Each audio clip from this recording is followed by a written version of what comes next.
خلاص 2025 انتهت، خلصت، هتحسي إن أنتِ في دايرة ما بتنتهيش. It's like a loop، حاجة ما لهاش لا بداية ولا نهاية. أنتِ كل يوم بتعيدي نفس اليوم بتاع امبارح، كأنِك عايشة بالضبط فيلم ألف مبروك. والله كلمة وحشتوني دي كلمة قليلة والله العظيم.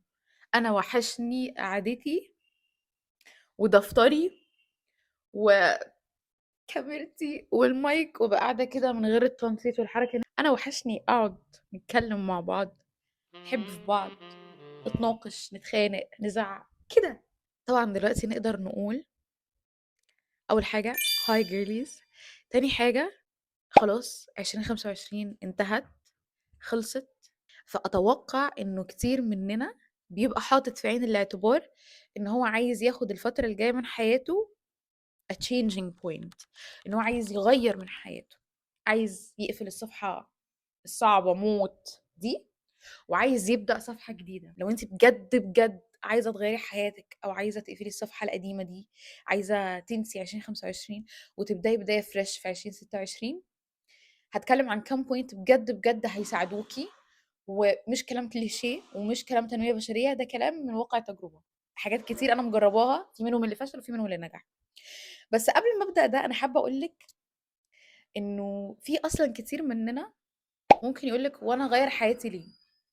ما انا ياما حاولت اغير الموضوع ما ظبطش. كل مره بحط خطه وبمشي عليها اسبوع اتنين تلاته شهر بالكتير، وبعدها برجع لشخصيتي القديمه ورجعت ريما لعادتها القديمه. انا بس عايزه اقول لك ان في جمله حلوه قوي قوي انا سمعتها في مره بتقول لك what you're not changing you're choosing. الحاجه اللي انت مش بتغيريها انت بتختاريها. انه انت ما ينفعش تغيري في حد انت ما تعرفيهوش. انا سالتكم قبل كده السؤال ده والسؤال ده تحفه. ما تقوليش انا اعرف نفسي، اسالي نفسك السؤال ده وجاوبي عليه. مين انتي من غير ما تقولي لي اسمك وسنك وعنوانك وجنسيتك ودراستك، من غير ما اعرف المعلومات الاساسيه اللي مكتوبه على ظهر اي بطاقه؟ مين انتي؟ قولي لي. مين حبيبه من غير اسمها وسنها ودراستها وجنسيتها وعنوانها؟ خلينا نحط المايك هنا ثانيه. انا عايزه اوريكم حاجه بجد اكتشاف. هي طبعا مقلوبه علشان الكاميرا بس اسمها اكتشفي شخصيتك. البتاعه دي او النوت بوك دي حرفيا انا طبعا ما قدرتش ان انا افتحها معاكم بصراحه لان انا بجد كنت عايزه اقعد اجاوب على الاسئله اللي فيها مع نفسي. النوت بوك دي حرفيا البنت اللي عاملاها بجد شي سو سمارت قوي قوي قوي. هي من بيج اسمها سيلف لاف كلوب. ايوه يعني هي مسميه البيج بتاعتها نادي حب النفس او نادي اكتشاف الذات. النوت بوك دي ساعدتني لانه انا وقتها افتكر قلت لكم ان انتم ممكن تدوروا على بنترست على الاسئله اللي انتم المفروض تبقوا بتجاوبوا عليها عشان تعرفوا نفسكم اكتر او هتساعدكم ان انتم تعرفوا نفسكم اكتر. وكتير منكم قلتوا لي انتوا ما عرفناش نلاقي البرومبتس اللي احنا كنا محتاجينها نتكلم فيها، انه بتشرح لكم ايه فكرتها ورساله حب منها وليه مهم نكتشف نفسنا واسئله. انا اهم حاجه انه زي كانت الاسئله اسئلتها انا بجد في اسئله استوقفتني انا ما كنتش عارفه اجاوب عليها. It is so cute بجد تحفه. احنا بنحبك لانك بتاخدي خطوات اتجاه النسخه اللي بتحلمي تكونيها. افتكري ان حبك لنفسك هو اول خطوه لاي تغيير حقيقي وانت بداتي بالفعل. بجد بجد بجد لازم يبقى عندكم نوت بوك زي دي تصبروا عليه بصراحه يعني. she's so sweet بصراحه. احيه. طب والله ما خدت بالي. تخيلوا كاتبه هنا ايه بقى always fill your cup first. وحتى اتكلمت عن الموضوع ده في فيديو قبل كده لقيتها عشان انا بجد فاكره انا برضو كاتباها النهارده في التوبيك بتاع النهارده fill your cup first. بجد she's so smart وانا حبيت قوي. على فكره النوت بوك مش مقتصر على كده لان فيها affirmations. كنت اتكلمت عن الموضوع ده توكيدات الحب ان انت ازاي تحبي نفسك اكتر وايه الكلام اللي تقوليه لنفسك. الامتنان بتتكلم عن طاقه الانوثه. اقتباسات تحفه اقيمها 10 من 10 تستاهل. وبحسها النسخه المكتوبه مني يعني بجد اللي انا بقوله لكم هيساعدكم هنا هتلاقوهم على هيئه اسئله تجاوبوا عليها. فانا هسيب لكم اللينك بتاعها، هسيب لكم الانستا بتاعها هنا وهسيب لكم كمان اللينك بتاعها تحت في الديسكربشن. اوقات بنعيش في تعب نفسي، علاقه بتستنزفنا وسط ناس توكسيك مع صحاب سامه، في جسم احنا مش مرتاحين فيه، او روتين ونمط حياه كل يوم بنفضل نشتكي منه وكل يوم حاسين ان احنا زهقانين منه ومش عايزين نكمل فيه. ونفضل كل يوم بالذات الساعه 2 بالليل بعد ما الساعه تعدي 12 بنعيد في السيناريو بتاعي ان انا هجيب ورقه وقلم وهاقعد أكتب أنا عايزة أغيّر إيه في حياتي، وأنا من النهارده إنسان جديد وهاشيل حديد والحاجات دي، وتصحي الصبح أصلًا أنتِ ناسية إيه اللي حصل امبارح، حرفيًا، وتفضلي بقى ماشية رايحة جاية في الدوامة دي. أنا عايزة أصدمِك بحقيقة، واعتبري ده أول قلم في الفيديو، كل تأجيل للتأخير هو رضا مبطّن. كل حاجة أنتِ مش راضية عنها في حياتِك ومش بتحاولي تغيّريها، أنتِ من جواكِ في عندِك رضا مبطّن. يعني تقولي لنفسِك طب وفيها إيه، خلّينا صراحة مع بعض يا بنات، أنتِ تقعدي تقولي لنفسِك طب وفيها إيه إن أنا قاعدة باضيّع أيامي على التليفون وباكل وباتفرّج وscroll وبارقص وبس، فيها إيه؟ رغم إن أنتِ برضه على النقيض الآخر بتقعدي تقولي لنفسِك لأ، أكيد مش دي الحياة اللي أنا عايزاها، أكيد أنا مش عايزة أكون إنسانة بالشكل ده، أنا عايزة يكون عندي حياة، عايزة يكون عندي معرفة، عايزة يكون عندي وعي، عايزة يكون عندي ثقافة، عايزة يكون عندي شغل، عايزة يكون عندي experience، عايزة أكون في مكان أحسن، عندي أهداف عايزة أحققها. على النقيض الآخر والاتنين دول هم أنتِ، يعني تخيلي إن أول واحدة اللي هي قاعدة مقضية كل وقتها على التليفون وscrolling وبتضيّع وقت وتخرج وبتاع وكل الكلام ده أو نايمة على طول، وعلى النقيض الآخر نفس البنت اللي عايزة تحقق حاجات، الاتنين دول هم أنتِ.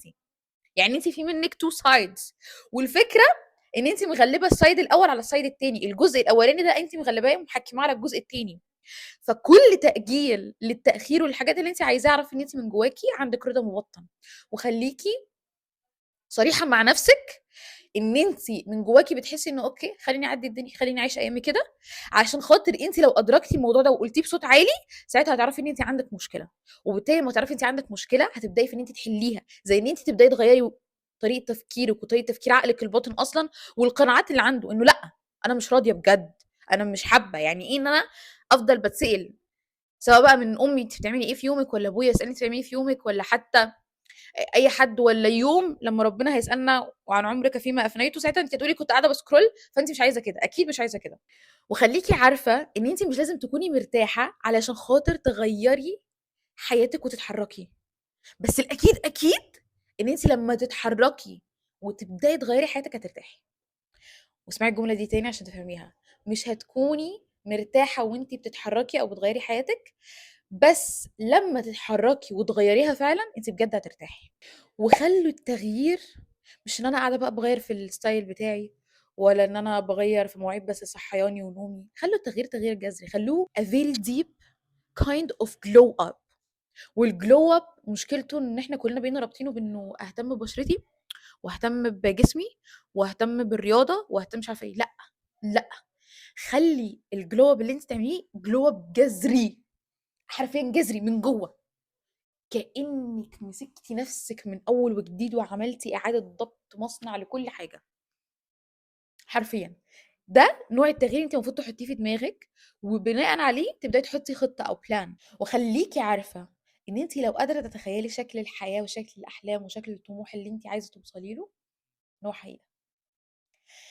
آآ زمان لمّا جُم يخترعوا جسم بيطير، ما كانش في حاجة اسمها جسم بيطير، يعني تخيلوا إن آجي دلوقتي أقول لكم إنه في تليفون بتقدروا تشموا منه الروائح، يعني مثلًا لو أنتِ صاحبتِك عايزة تشتري perfume، هي تقدر تخلّيكِ تشميه عن طريق الphone بتاعها وأنتم بتتكلموا call تقدري تشميه، طبعًا ما حدش فيكم هيصدقني وأنتِ عبيطة، بس يعني أنا بصراحة مقتنعة إن في يوم من الأيام هيخترعوا حاجة زي كده، بس زمان برضه ما كانوش بيقدروا يتخيلوا إن في جسم ممكن يطير في السما، وإن نبقى راكبين فيه ونسافر بلاد من غير بقى جمال وبحار والحاجات دي، بس أهُم أديهم اخترعوا الطيارات، يعني هُم قدروا they could visualize it، قدروا يشوفوه جوّه دماغهم، فبالتالي لمّا قدروا يشوفوه جوّه دماغهم، هي دي أصلًا كانت حاجة هتحصل. فلو أنتِ قادرة تتخيلي شكلِك وشكل الحياة اللي أنتِ عايزاها وشكل الطموح لمّا توصلي له، اعرفي إن أنتِ مليون في المِيّة تقدري توصلي له وتقدري تحققي الحاجة دي، مهما كل الناس قالت لِك لأ، دي حاجة صعبة، دي حاجة مستحيلة ومدّي لحافِك على قد رجليكِ والكلام العبيط ده، أو مدّي رجليكِ على قد لحافِك whatever. ورحلة التغيير هي مش رحلة سهلة عشان تفهمي، ما فيش حاجة في الحياة دي سهلة، ما فيش حاجة واحدة في الحياة دي سهلة، أنتِ تصحي من النوم كده الصبح وتقومي وتشيلي البطانية وتبدئي تطلعي للجو البارد، دي مش سهلة، حرفيًا. أنتِ تخشي تنامي بدري علشان خاطر تصحي بدري وأنتِ أصلًا عايزة تسهري بقى وتقعدي وتسكرولي على التيك توك، دي برضه مش حاجة سهلة، رغم إنها حاجة عبيطة. إن أنتِ بقى تغيّري حياتِك، حرفيًا تغيّري حياتِك، تبدئي كده تكوني إنسان جديدة، بجد تكوني إنسانة جديدة، تنسي النسخة القديمة دي وتبدئي في نسخة جديدة. أصل أنا هاقول لكم على حاجة يا بنات، كلنا بنتغيّر، يعني أنتِ نسختِك في 2024 مش نفس نسختِك في 2025، والمفروض ما تبقاش الطبيعي إنها ما تبقاش نفس نسختِك في 2026.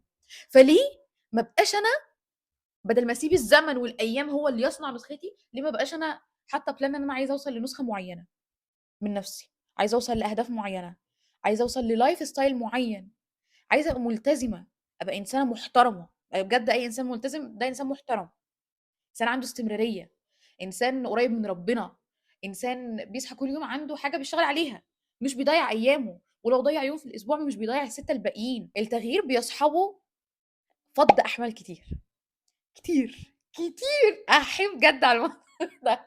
أنا 2025 اللي هي السنة دي، أنا أكتر إنسان في كل اللي أعرفهم ممكن يكون عايش حوار تفريغ الأحمال ده.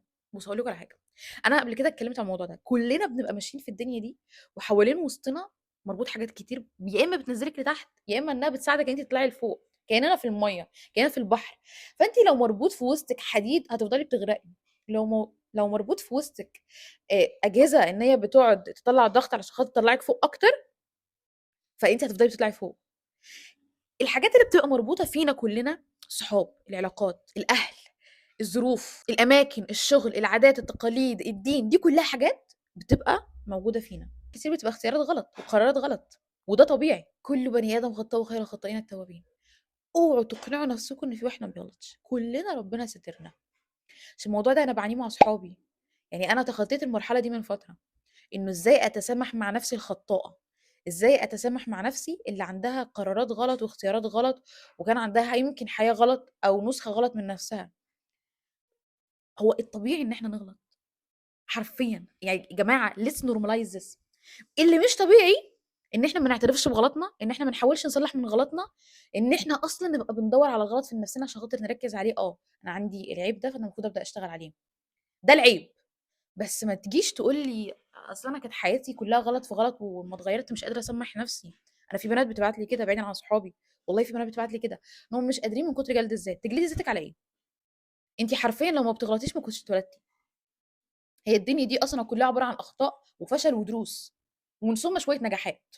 يعني هي دي طبيعة الدنيا، الدنيا مش دار نعيم، الدنيا دار شقاء، الدنيا دار اختبارات، الدنيا دار ابتلاءات، ربنا بيرزقنا فيها بنعم كتير جدًا، وبناس حلوة كتير جدًا، وبحياة لطيفة. بس ده ما يمنعش إن أصلًا الدنيا فكرتها الأساسية هي إن إحنا بنعيش، بنتعلم، بنتألم، بنتوجع، بنmove on، بنتخطى، بننجح، بنوصل، ممكن نرجع نفشل تاني ونرجع نوصل تاني وهكذا. الدنيا يعني it's like a loop برضه، لحد ما يأذن إنه ربنا خلاص عمرِك انتهى. ما تجيش تلومي نفسِك على حاجة أنتِ عملتيها في الماضي، لومي نفسِك لو أنتِ لحد دلوقتي مش معترفة بالغلط ده، لومي نفسِك لو أنتِ مش بتحاولي تصلّحي منه، لومي نفسِك لو أنتِ ما تُبتيش، ساعتها تلومي نفسِك، وتلومي نفسِك أوي، لحد ما ضميرِك ما يصحى ويأنِّبِك ويوجعِك، فترجعي للطريق الصح. بس غير كده ما فيش حاجة اسمها جلد ذات عشان خاطر أنا غلطت في الماضي، ما فيش حاجة اسمها كده، واتعلمي تسامحي نفسِك. يعني مش بس إن أنا خلاص أنا غلطت وتقبلت فكرة، لأ سامحي نفسِك، ما تعيشيش بالذنب ده. وما تحسسيش نفسِك أنتِ لازم تعرفي الدنيا كلّها، ربنا سترِك بحاجة اوعي تفضحي نفسِك، ولا أنت اوعى تفضح نفسك بسر كان عندك، خلاص خلّيها بينك وبين ربك. كلّنا مليانين أخطاء، وكلّنا كان عندنا عيوب، وكلّنا عملنا غلطات، ما فيش حد فينا مثالي. فكرة الperfectionism دي إحنا حتى ما بنحاولش 90% مننا ما بقاش يحاول يوصل لها في الدين، عايزين توصلوا لها في الحياة، في الدنيا. ربنا عفوٌ كريم، يعني من أكتر الصفات اللي بنشوفها في ربنا في حياتنا إن هو بيعفو عننا وبيرحمنا رغم البلاوي السودا اللي إحنا بنعملها. فربنا يبقى بيسامحِك وبيغفر لِك وبيتوب عليكِ ومدّيكِ الفرصة وأنتِ تقولي لأ، هو إيه اللي لأ؟ فالنقطة دي المفروض إحنا نتخطاها، عشان خاطر وأنتِ بتسيبي 2025 تبقي متسامحة معاها، متصالحة، سامحيهم. أنا باقول لِك سامحيهم، مش عشانهم، مش عشان هم يستاهلوا المسامحة، مش عشان خاطر هم كانوا ناس كويسة، كلّهم كانوا ولاد تيت، تيت، تيت كده، ما لناش دعوة. تسامحي مع كل اللي أذوكِ. وتسامحي، ما باقولكيش إن أنتِ تقولي خلاص يا رب أنا عفوت عنهم، عايزة تعملي كده ده أنتِ تبقي واو، بس دي نقطة صعبة بصراحة إن حد يوصل لها، ولكن قولي يا رب أنا فوضت ليك أمري، أنا مش هابقى غضبانة عليهم في الدنيا، ولا هاسعى لأي انتقام، ولا رَد مظلمة، ولا إن أنا ومن اعتدى عليكم فاعتدوا عليه مثل ما اعتدى عليكم، خالص أنا سايبة يا ربي حقي ليك، أنا مفوضة أمري لربنا. فوضي أمرِك لربنا في أي حاجة حصلت وفاتت من حياتِك. ينفعش تبقي داخله السنه الجديده بكل الاحمال والاثقال دي وهي حواليكي. وتعلمي تنظفي حياتك اول باول، زي ما انت بنقعد نقول لازم تنظفي تليفونك وتنظفي دولابك وتنظفي البيئه المحيطه بيك، عشان خاطر لو البيئه مكركبه انت من جواكي هيبقى في فوضى في دماغك. نفس الشيء لو حياتك مليانه ناس ملهاش اي 60 لازمه، ناس سامه، ناس مريضه، ناس مش عارفه ايه، ناس بترجعك ورا، ما هو ده كله هيخلي عندك فوضى اكبر كمان من لما يبقى دولابك مش مترتب. فتعلمي ازاي تعملي ريسيت او ريست سوري لكل حاجه في حياتك، لكل الناس، حتى كاريرك. اقعدي مع نفسك كده قعده عرب، شوفي انت عايزه الحاجه دي ولا لا، انت اصلا بتتطوري فيها ولا لا، ادور على فرصه في مكان تاني ولا لا، وهكذا دراستك، وهكذا دينك، وهكذا شخصيتك، جسمك، ستايلك، الناس اللي في حياتك. طبقي نفس الفكره على كل ده. حاجه كمان مهمه جدا انت تبقي عارفاها، انه كل الرحلات والعثرات والالم والوجع اللي انت عشتيه في 2025 ده كله مقدر، ده كله مكتوب.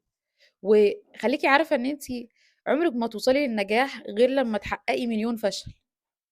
يعني ابسط حد ممكن نستشهد بيه في المثال ده توماس اديسون اللي هو مخترع المصباح الكهربائي. لما سالوه قالوا له انت فشلت 1000 مره ونجحت في المره 1001. قال لهم انا ما فشلتش 1000 مره، انا عرفت 1000 طريقه ما اشتغلتش، او اكتشفت 1000 طريقه ما نفعتش. فخليكي عارفه ان كل لحظه تعب انت بتعدي بيها في الحياه، بعيدا عن انت بتجازي عليها، بس حرفيا دي هتكون سبب ان انت توصلي للنجاح. هتقولي لي ازاي؟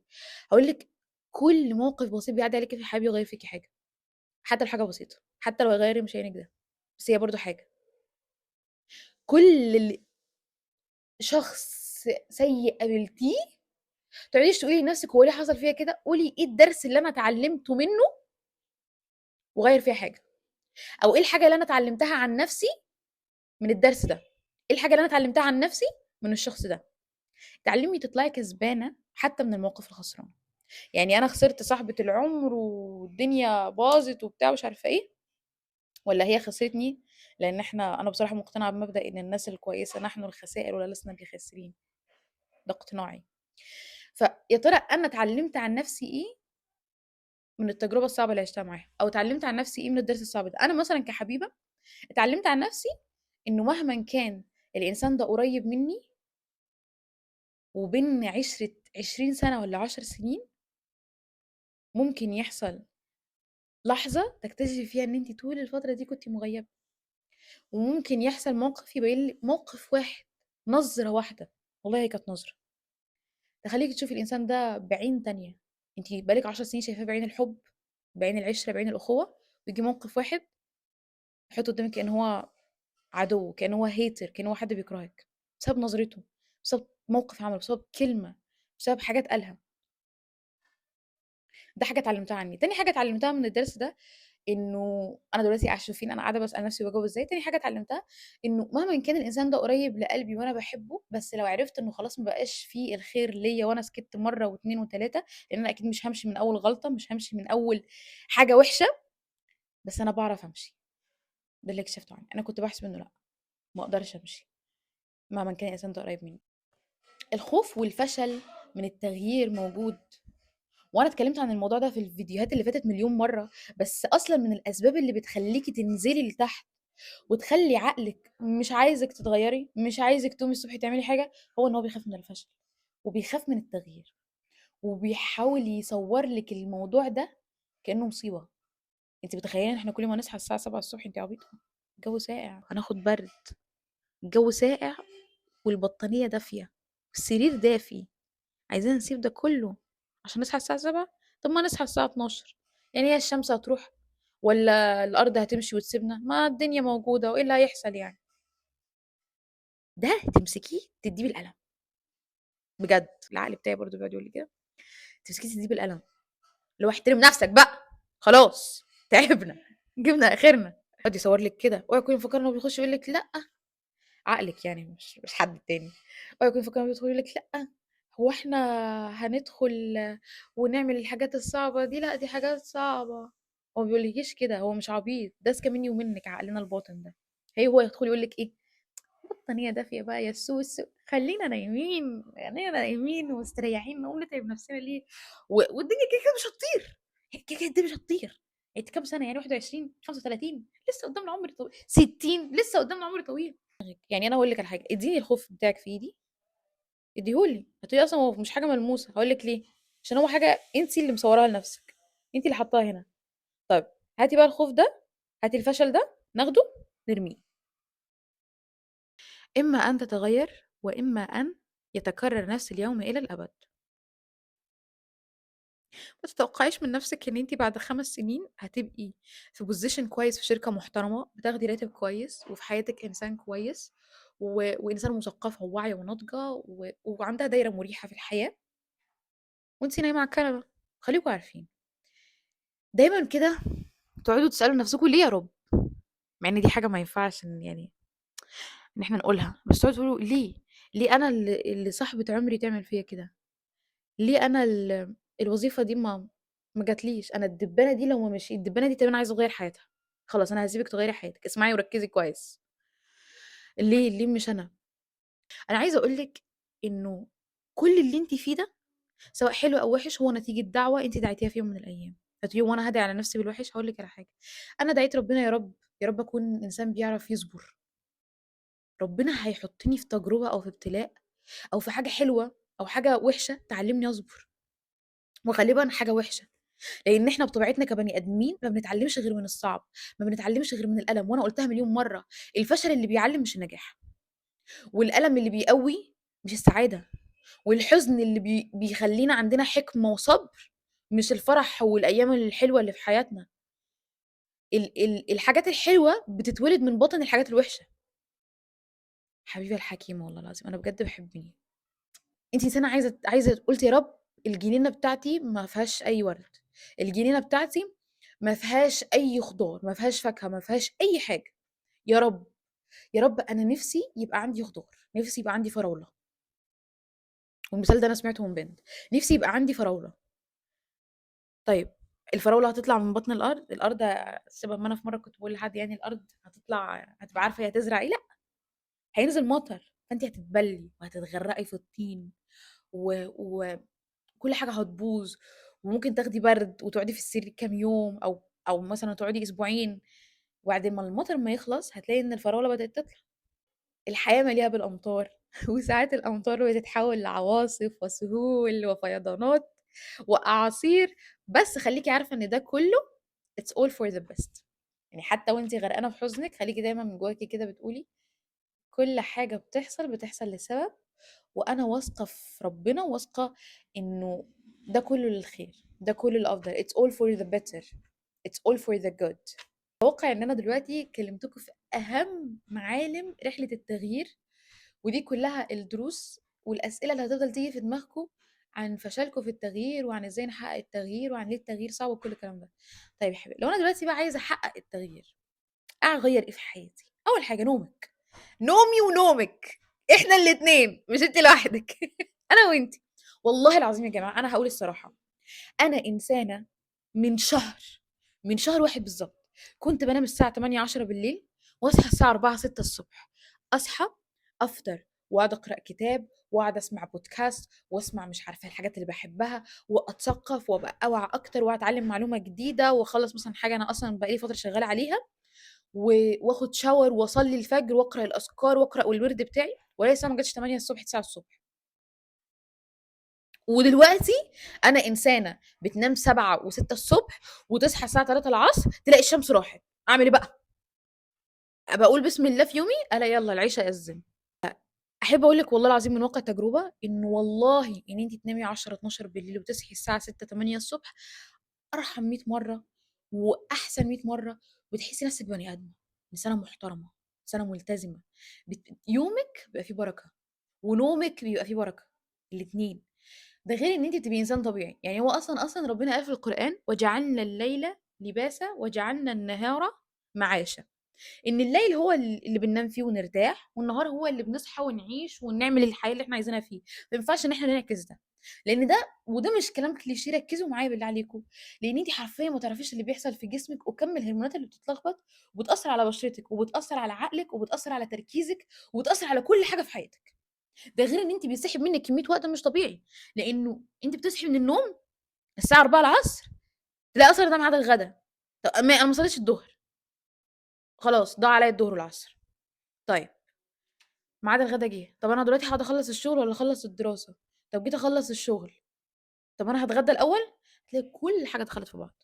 خليكم عارفين إن أنتم لو بجد عايزين حياة كويسة وحياة مثمرة productive تقولوا كده لنفسكم كل يوم إن أنتم إنتاجيين حتى لو أنتم ما بتعملوش حاجة في يومكم، خلّوا عندكم روتين صباحي، خلّوا عندكم روتين صباحي. تخيّلي تبقي قاعدة بالليل كده حسيتِ إنِّك ضيّعتِ يومِك، بس أنتِ الصبح صحيتِ وخدتِ shower وصليتِ وقريتِ أذكارِك وقريتِ وردِك بتاع النهارده، وحضرتِ podcast وكمّلتِ الcourse اللي كان عندِك، وقريتِ كتاب وسمعتِ حاجة بتحبيها وروّقتِ على نفسِك وبالِك مرتاح وكنتِ free social media، ده كله في أول 3 ساعات من اليوم. أنتِ حرفيًا لو قعدتِ بقية اليوم نايمة على الكنبة هيبقى اسمِك عملتِ حاجة في يومِك. النقطة التانية أو نصيحة تانية، اتعلمي بجد إزاي تكوني إنسانة مثقفة لو أنتِ عايزة تغيّري حياتِك للأحسن، لو أنتِ عايزة تكوني نسخة أحسن، ده هيساعدِك تعرفي أصلًا أنتِ رايحة فين. إن أنتِ تكوني إنسانة مثقفة غير إن أنتِ تكوني إنسانة بتدرسي، لإن أنتِ كل معلوماتِك اللي بتاخديها في الحياة دي أنتِ بتاخديها من المدرسة، من الجامعة، من الشغل، برّه الإطار ده أنتِ ما بتطلعيش. أنتِ عارفة إن الحياة أكبر من كده بكتير، وإن في 100 مليون حاجة أنتِ ما تعرفيش عنها حاجة في الحياة. ليه ما يبقاش عندِك خبرة أحسن؟ ليه ما يبقاش عندِك وعي، معرفة، إنسان مثقف؟ على فكرة الحاجات دي مش هتاخديها ترميها في الزبالة، وهتقولي لنفسِك هو أنا هاستفاد إيه منها؟ الحاجات دي هتفضل بتوسّع في عقلِك مدارك، وهتخلّي عقلِك طريقة تفكيره تبقى أحسن بشكل غير تلقائي. خليكِ مركّزة. أنا في بداية الفيديو قُلت لِك إن كل خطوة أنتِ بتاخديها وكل حاجة صعبة والّا حاجة حلوة والّا درس والّا courses بسيط بتحضريه، كل ده بيغيّر فيكِ ولو 1%. فكل اللي إحنا عمالين نعمله ده إحنا مش بنعمله عشان خاطر يبقى أنا اسمي إنسانة مثقفة ولمّا حد يسألني بتعملي إيه في يومِك، أقول له والله أصل أنا قارية النهارده كتاب. لأ، أنا باقرأ السطر ده عشان خليكِ واثقة إن والله العظيم هيغيّر فيكِ حاجة، هيغيّر فيكِ حاجة. والتكرار أنتِ مش أول مرّة هتحسي إن أنتِ اتغيّرتِ.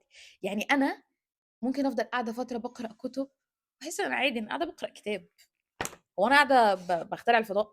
قاعدة باقرأ كتاب، بس وحياة ربنا والله العظيم بعد فترة بالاقي إن الكتاب ده غيّر حاجة في حياتي، غيّر حاجة بشكل غير تلقائي، لإن أنا قاعدة باربّي اللي جوّه ده، أنا قاعدة باربّي عقلي، عقلي الواعي وعقلي اللاواعي وعقلي الباطن، ال3 قاعدة باربّيهم، باعلّمهم حاجة جديدة، فهُم بنفسهم شغالين بيساعدوني، بيزقوني لقدّام، فمع نفسهم بيتغيّروا والاقي أنا نفسي بشكل غير مرتب ليه أنا باتغيّر في حاجة في حياتي، بقيت أحسن في حاجة. خلّي عندِك دفتر اسمه دفتر الثقافة، عادي دفتر، مش شرط تروحي تشتري يعني دفتر يا ستي 35 جنيه، 40 جنيه، دفتر الثقافة، وده دفتر بتقرأي، بتكتبي فيه الحاجات اللي أنتِ بتتعلميها عشان ما تنسيهاش، تعملي ملخصات بس بسيطة لأهم الحاجات كده اللي شدِّتِك، مقولات، هتلاقي نفسِك مع الوقت أمّا بترجعي تقريها الحاجة دي بقت مترسخة هنا.